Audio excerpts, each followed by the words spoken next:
questioned here in a moment, but I want to lay some foundation. So we'll go through these fairly quickly. I'll talk slowly. I'm said that I talk fast. I will talk slowly. Thank you, sir. In your press conference, you stated any testimony from your office would not go beyond our report. We chose these words carefully. The work speaks for itself. I would not provide information beyond that which is already public in any appearance before Congress. Do you stand by that statement? Yes. Since closing the special counsel's office in May of 2019, have you conducted any additional interviews or obtained any new information in your role as special counsel? In the wake of the report? Since the closing of the office in May of 2019. And the question was, have you conducted any new interviews and any new witnesses, no. anything? And you can confirm you're no longer special counsel, correct? I am no longer special counsel. At any time with the investigation, was your investigation curtailed or stopped or hindered? No. Were you or your team provided any questions by members of Congress of the majority ahead of your hearing today? No. Your report states that your investigative team included 19 lawyers and approximately 40 FBI agents and analysts and accountants. Are those numbers accurate? Could you repeat that, please? 40 FBI agents, 19 lawyers, intelligence analysts, and forensic accountants. Are those numbers accurate? This was included in your report. Generally, yes. Is it also true that you issued over 2,800 subpoenas, executed nearly 500 search warrants, obtained more than 230 orders for communication records, and 50 pen registers? That went a little fast for me. Okay. In your report, I'll make this very simple. You did a lot of work, correct? Yes, that I agree. A lot of subpoenas, a lot of pen registers. A lot of subpoenas. Yes. Okay, we'll walk this really slow if we need to. A lot of search warrants. All right, a lot of search warrants, a lot of things. So you're very thorough. What? In your opinion, very thorough. You listed this out in your report, correct? Yes. Thank you. Is it true the evidence gathered during your investigation, given the questions that you have just answered, is it true the evidence gathered during your investigation did not establish that the president was involved in the underlying crime related to Russian election interference as stated in Volume 1, page 7? We found insufficient evidence of the president's culpability. So that would be a yes. Pardon? That would be a yes. Yes. Thank you. Isn't it true the evidence did not establish that the president or those close to him were involved in the charged Russian computer hacking or active measure conspiracies, or that the president otherwise had unlawful relationships with any Russian official? Volume 2, page 76, correct? I leave the answer to our report. So as a yes. Is that any true your investigation did not establish that members of the Trump campaign conspired or coordinated with Russian government in the election interference activity? Volume 1, page 2, Volume 1, page 173. Thank you. Yes. Yes, thank you. Although your report states collusion is not so specific offense, and you've said that this morning, or a term of art in federal criminal law, conspiracy is. In the colloquial context, are collusion and conspiracy essentially synonymous terms? You're going to have to repeat that for me. Collusion is not a specific offense or a term of art in the federal criminal law. Conspiracy is. Yes. In the colloquial context, known public context, collusion and conspiracy are essentially synonymous terms, correct? No. If no, on page 180 of volume 1 of your report, you wrote, as defined in legal dictionaries, collusion is largely synonymous with conspiracy, as that crime is set forth in the General Federal Conspiracy Statute 18 U.S.C. 371. You said at your May 29th press conference and here today, you choose your words carefully. Are you sitting here today testifying something different than what your report states? Well, what I'm asking is if you can give me the citation, I can look at the citation and evaluate whether it is accurate. Okay, let me just be clarified. You stated that you would stay within the report. I just stated your report back to you. And you said that collusion and conspiracy were not synonymous terms. That was your answer, was no. That's correct. In that, page 180 of volume 1 of your report, it says, as defined in legal dictionaries, collusion is largely synonymous with conspiracy, as that crime is set forth in General Conspiracy Statute 18 U.S.C. 371. Now, you said you chose your words carefully. Are you contradicting your report right now? Not when I read it. So you would change your answer to yes then? No. If you look at the language.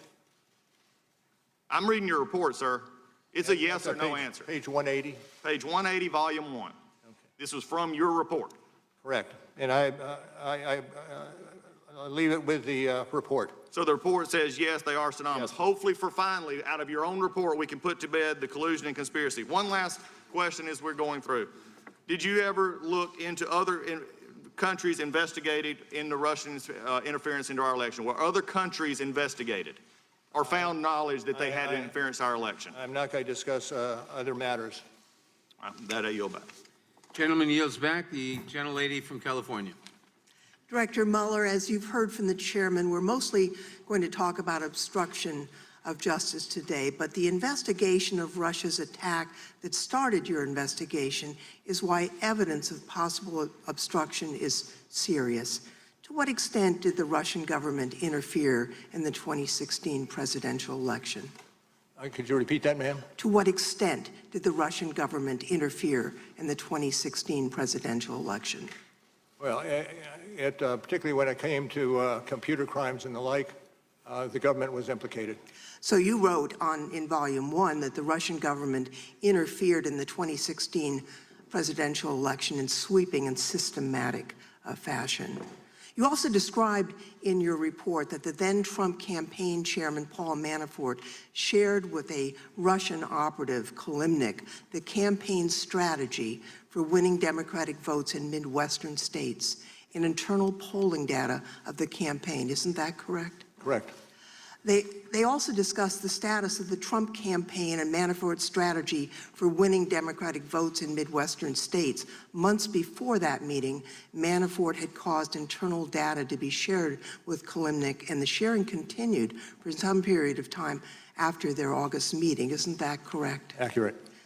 In fact, your investigation found that Manafort briefed Kilimnik on the state of the Trump campaign and Manafort's plan to win the election, and that briefing encompassed the campaign's messaging, its internal polling data. It also included discussion of battleground states, which Manafort identified as Michigan, Wisconsin, Pennsylvania, and Minnesota. Isn't that correct? That's correct. Did your investigation determine who requested the polling data to be shared with Kilimnik? Well, I would direct you to the report and adopt what we have in the report with regard to that particular issue. We don't have the redacted version. That's maybe another reason why we should get that for Volume 1. Based on your investigation, how could the Russian government have used this campaign polling data to further its sweeping and systematic interference in the 2016 presidential election? That's a little bit out of our path. Fair enough.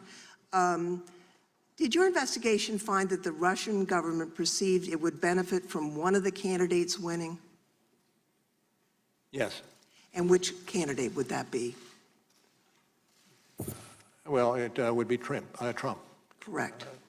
The president. Now, the Trump campaign wasn't exactly reluctant to take Russian help. You wrote it expected it would benefit electorally from information stolen and released through Russian efforts. Isn't that correct? That's correct.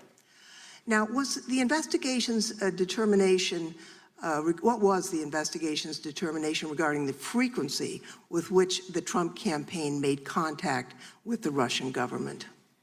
Well, I would have to refer you to the report on that.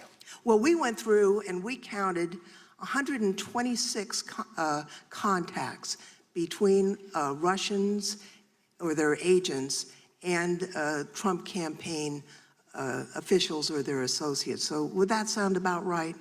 I can't say. I understand the statistic, and I believe it. I understand the statistic.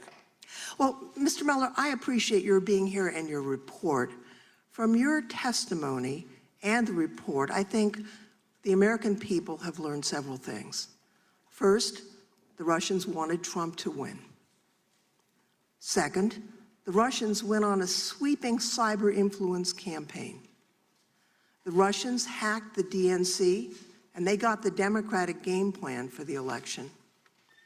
The Russian campaign chairman met with Russian agents and repeatedly gave them internal data, polling, and messaging in the battleground states.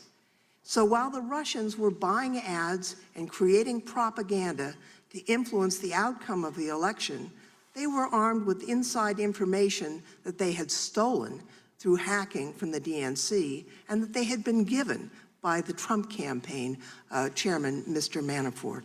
My colleagues will probe the efforts undertaken to keep this information from becoming public, but I think it's important for the American people to understand the gravity of the underlying problem that your report uncovered. And with that, Mr. Chairman, I would yield back.